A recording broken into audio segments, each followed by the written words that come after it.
L'organe sexuel de Dieu se trouve dans sa langue. Donc Dieu a des rapports sexuels. Oh, on peut dire ça comme ça. Ok, merci apôtre.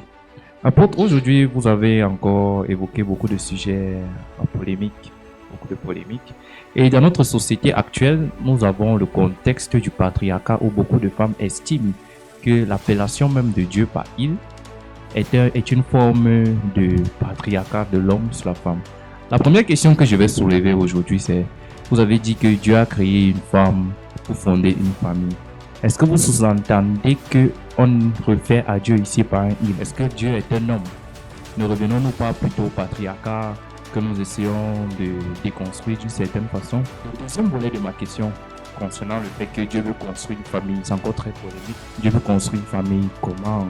Parce que nous avons nos frères d'une autre religion qui dirait que le fait de dire que Dieu a eu un enfant sous-entendrait que Dieu aurait eu une forme de rapport sexuel avec une femme.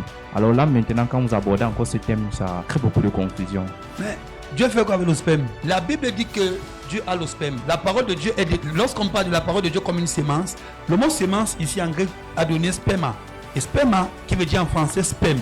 Mais sauf que le sperme de Dieu ici sort de sa bouche. L'organe sexuel de Dieu se trouve dans sa langue. Donc Dieu a des rapports sexuels. Oh, on peut dire ça comme ça. Donc le sexe de Dieu, si on peut utiliser ça comme ça, ou bien l'organe sexuel, donc c'est sa bouche. C'est pour cela que Dieu enceinte avec sa bouche. Ce que Dieu utilise pour se reproduire, c'est sa bouche. Et ce que l'homme utilise pour se reproduire, c'est son sexe. Donc ici, la sémence des esprits, et je vais encore aller plus loin, le sperme des esprits se trouve dans leur bouche. C'est pour cela que pour qu'un esprit, lorsqu'on entend par exemple la notion de mari de nuit, je sais que beaucoup de théologiens nient la présence de mari de nuit, mais il y a certains théologiens qui ont été éclairés là-dessus. Lorsqu'on parle par exemple de mari de nuit et qu'il y a eu des rapports sexuels, la vérité c'est que il y a tout un trafic qui se passe au cœur de la personne parce que l'organe sexuel d'un homme spirituel, c'est son cœur. Le cœur, c'est un organe sexuel. C'est pour cela que tu vas constater qu'aucune femme doit te donner son sexe, il faut qu'elle t'aime.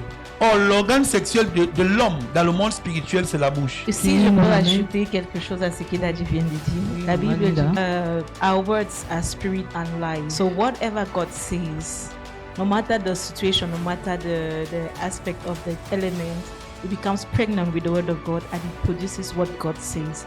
So when the man of God was saying that God impregnated the woman, he spoke his word and it was manifested in the woman and she gave birth to humanity. Je vais encore revenir même sur ça. Oui. Dieu a enceinté Marie comment? C'était avec sa bouche.